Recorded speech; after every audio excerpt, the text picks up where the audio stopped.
he's favored in the fight. He's a big favorite. Oh, my bad. He's fighting Michael Johnson. Well, it plays in the same thing, man. Michael Johnson got those big hands, dude. I think he's there to play spoiler.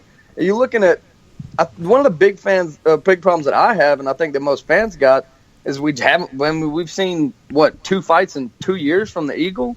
It's not enough, man. It's totally not enough. He's mad because he didn't get a title shot. It's like, man, dude, stay healthy, bro. If you had to stay healthy, another thing we were talking about on the show, man. When you don't get a title shot, just keep your mouth shut. Go out there and perform. Stay healthy. Do the right things. Man, he's got one fight. He's had one fight since April 2014, man. And Michael Johnson, he's been looking good and looking bad. In the Nate Diaz fight, I really think he got tricked into fighting Nate Diaz's fight. Benel Dariush, that was a close one. He comes back with a big KO over Dustin Poirier that a lot of people did not see coming. I'm not one of them. I cleaned up on that deal. So, nice. You're looking at the Menace coming in there trying to knock his head off. Khabib's coming in there trying to do his thing, which, a lot of us are unfamiliar with because I hadn't seen the guy fight but once in 2 years. You know what I mean? Yeah. So, it's hard for me to pick. It's hard for me to. I'm not sure the ring rust is going to be a factor in this deal, but just the experience that Michael Johnson has been picking up in the last, he's fought 3 times or 4 times as opposed to Khabib's 1, and I mean, Michael Johnson's deal with his share of injuries. He's withdrawn from a couple over the last years in the same time, but those injuries didn't sideline him as much as Khabib. So while they got Khabib sitting over 2-1 favorite, I think this is a live dog, as you'd call it, betting on Michael Jimenez Johnson. And Steve, same question to you, sir. Steve, who do you see walking out with the victory in this one? I've always been of the opinion that fights against like the Eastern European bloc kind of guys are always hard fights, and I'm going to go for it. Nurmagomedov, I'm going to go for that way. Nailed it. That guy's a scary guy. I mean, yeah, he's had a lot of injuries, but when he does turn out to a fight, he is a bad night for most people. He just ragdolls guys. I can't see Johnson just coping with his wrestling grinding style. Johnson has looked good. Like even in his losses, he still has looked good. But I can see Nurmagomedov just grinding him out again. Like similar saying to Frankie, just that constant pressure style. It's such a hard style to do, especially with the guys from like that European bloc with like the sambo backgrounds or wrestling backgrounds. Those guys are just animals when they get hold of you. And like once he slams you to the ground, he's just not going to stop hitting you. He's not going to give you a break. Those rounds, he's just going to be in your face, smashing you. And I'm not a huge Michael Johnson fan anyway, but I can see the Eagle just taking this one, taking it home for over the. I don't think he'll get a stoppage, but yeah, I'd quite happily go 30-27 to Nurmagomedov on this one, just by pure pressure dominance throughout the whole fight. Fair play, sir. And finally, Gilberto, who have you got in this one, and why Johnson versus Nurmagomedov? To add on to what Steve mentioned about the grappling, I remember when I think it was Pat Healy or Abil Trujillo, when either of them fought Khabib Nurmagomedov. I was thinking to myself, there's no way this Sambo guy is going to dominate this NCAA national champion, and all of a sudden he's just ragdolling everyone, and so it was amazing to see. And despite Michael Johnson having that wrestling background, and that I'm not too sure of his JJ, but I think we are going to see Nurmagomedov just tossing him around and just dominating him grappling wise, and I don't think we're gonna be able to see Johnson wanting to stand up with them, because we've seen him get made light work of when he fought Nate Diaz, and I just see Nurmagomedov placing that pressure, stand up and grappling, and I think it will be an easy win for Khabib. And Mr. New York himself, Chris Weidman, he takes on Yoel Romero in this potential number one contenders fight for the middleweight title. Let's start with Steve, this one. Steve, who have you got when Weidman takes on Romero? This is an interesting fight again. I mean, both guys obviously great wrestlers. Both guys got good striking. But, I mean, before his loss to Rockhold, Weidman looked great, and he just, I don't really know. It's one of the few fights on card I don't really know which way to swing for it. I like Weidman's stand-up and how he's looked in his past fights, but Romero is just such an explosive guy. Like, he just tends to power forward, but he's looked like he has got tired in previous fights. Mm-hmm. Like, good example of the Tim Kennedy fight. That's just a joke of a fight. What was it, the third round? Or second round when the fight? Yeah, going into the third. The bell went. Yeah. And he just sat on his stool for 30 seconds. It's like, you can't be doing that. Whereas I think Weidman will come in with better conditioning. So it really just depends how Weidman deals with his explosiveness. If Weidman can cope with that, and again keep the pressure on him and just not get out of his face, he might be able to tire Romero out. Mm-hmm. But if Romero can just time him, like pace himself, and just look to land some big explosive hook, then I mean, he outlasted Souza for a decision. So I mean, his grappling's obviously up there. If I was going to go anywhere, I'd either go Weidman by decision or Romero by maybe TKO late in the fight. Wow. But I can't decide which way to swing on that one. I'm torn on that one. If I had to pluck it out of the hat, I'd probably say Romero. Just like a stab in the dark. Well, I think Romero gets a hard time for his endurance, and I used to be one of those guys as well. But I think the Machida fight certainly showed that. Was that the fourth round he got the finish there? You know, he's he does look tired, and I remember even the Jacare fight, he was looking really tired as well, holding on to the cage and all the rest of it. But I do think he can go. The question is, though, can he go against a guy in Chris Weidman? Gilberto, what's your thoughts on this middleweight contest, and who do you see walking out with a victory? Yoel Romero is going to have a problem with his cardio. Chris Weidman's a former champion. He's gone all 5 rounds before, and this is going to be a tough competition for Romero.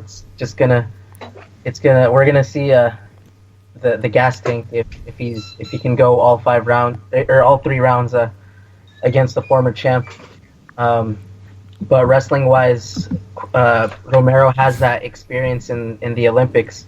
Mm-hmm. And but what also kind of downplays Yoel winning this fight is his age, maybe, because recently we've seen Dan Henderson fight for the title, so I guess age is out the window. But Romero and his cardio is just a huge problem in this fight, and I think this might be like his last shot at earning a title in the future. I mean, he's right at the top. He's so close.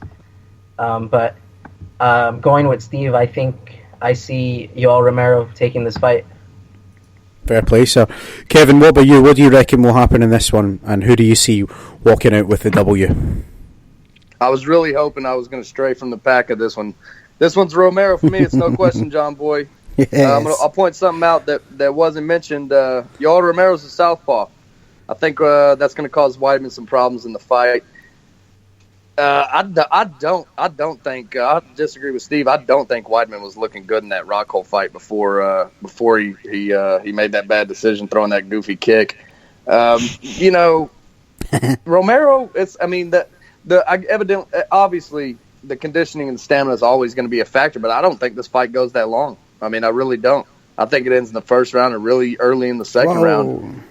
I think he's going to be too much for Weidman, man. Weidman's got a little, he lost his O. He got the loss. I think it's going to be 2 in a row, man. I think that, it's going to be in the back of his head. Romero's going to be a hungry guy coming into this fight, man. He got the suspension handed to him, got it reduced.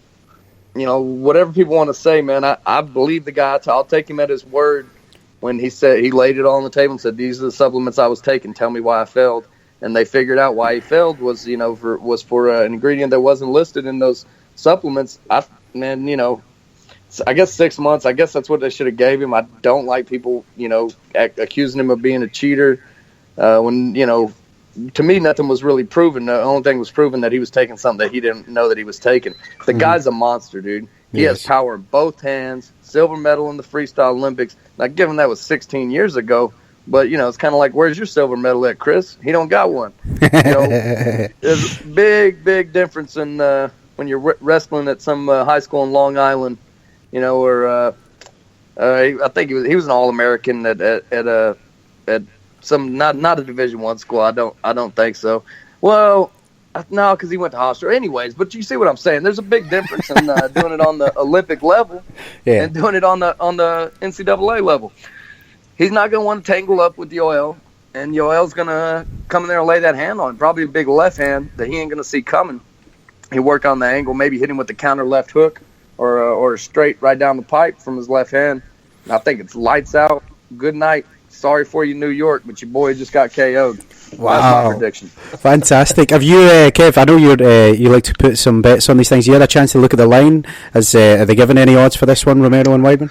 You're getting a slight edge on Romero. You're going to get the odds right now. Most places got it sitting just under $1.50. Romero's a dog. Weidman's a favorite. You're going to have to lay $1.65. By fight night, with this fight being in New York, those guys love to gamble up there, man. There's a lot of New York guys that are transplanted in Vegas. Yep. I think that'll play a factor, and I think when you get closer to fight time, I would think this line should go up to about 190, maybe even 2-1. So you're looking at getting about $1.65 back on Romero. If you hold your horses, you got to wait, man. It's part of the deal in betting. You either get in early or you wait till the last minute. This is one of the ones where I think it'll do you good to wait till the last minute. Fair enough. Excellent stuff.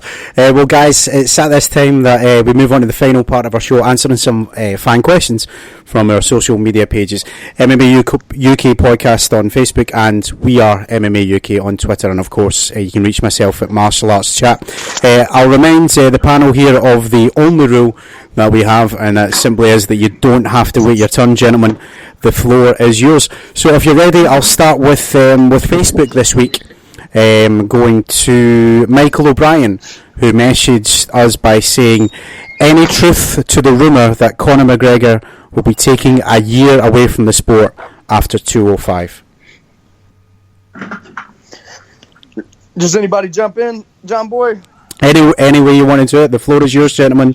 No order for this one. Absolutely false. No way he walks away from money, that type of money he's making for a year. He'll fight twice next year. If he takes any time off, man, it'll be less than 6 months. He'll fight twice in 2017, I guarantee you. Yeah, I agree. I can't see him taking time off. It's not. I mean, what's he going to gain from taking the time off? He's going to lose. He's going to lose a hell of a lot of money taking the time off.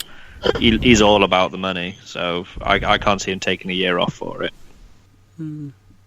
I disagree. I think he's going to keep true to his word. I think when he comes back, he's going to double his money. He's going to want more. I think you may be right. You make a good point there. It's like absence make the heart grow fonder. And Conor McGregor's told us that he's closing in on 40 million this year. He could probably afford to take the time off. But who knows? It is only rumour at this point. Let's move on to our next question. Michelle Keeley messaged by saying, Faber versus Pickett has been announced. Is this a loser leaves town fight? So that's Uriah Faber and Brad Pickett. What do you all think? I mean, I put that on. I put that on the MMA UK site saying that, and I had some guy have a go at me. But I think we discussed a few weeks ago Pickett maybe being towards the end of his time now. Yeah. And Faber has always looked good outside of title shots until his last fight when he lost outside a title shot over 3 rounds. They've both been around for a long time. They're both great fighters, both great in the sport. Long history from big organisations, but I don't see where a loss takes either of them. There's not really, if they lose this fight, where they're going to go from this. So it's if you're going to retire, it's a good fight to retire on, I feel, for either of them. It's not they're losing to somebody that no one's heard of. They're both fighting against a big name. Yeah, it's a good fight. If you're going to go out, it's a good fight to go out on. I think, if Uriah loses, I think that he might, he has his guys at his gym. He has other interests. I don't see him getting a title shot, but his name is Uriah Faber, so